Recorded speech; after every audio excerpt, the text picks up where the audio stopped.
I think the currency in which we measure needs to move beyond just users. It's really about households, because that's how we're measuring sales at the end of the day. If I buy a piece of furniture, it could be in my name, it could be in my wife's name, it could be in my email address, her email address. We even have a joint email address, right?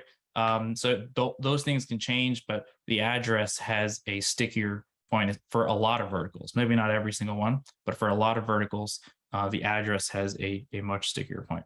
Yeah. So you're saying users are really browsers, correct?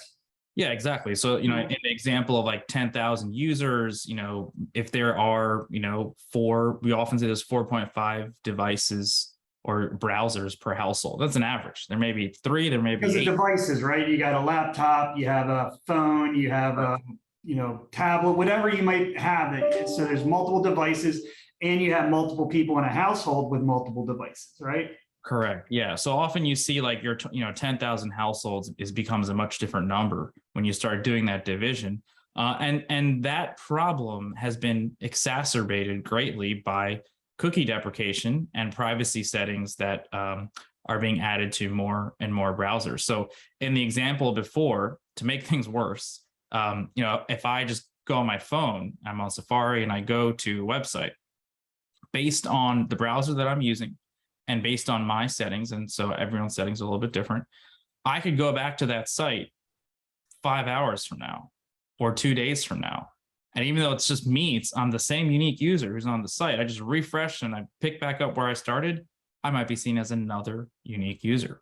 So another trend, and it depends, right? What kind of business you are, what kind of website you have. Another trend we've seen is that why are there so many new unique users as compared to before? And the answer, when you think about cookie deprecation, et cetera, makes sense, because there is a less and less or weakened ability to actually tell recurring consecutive shopping.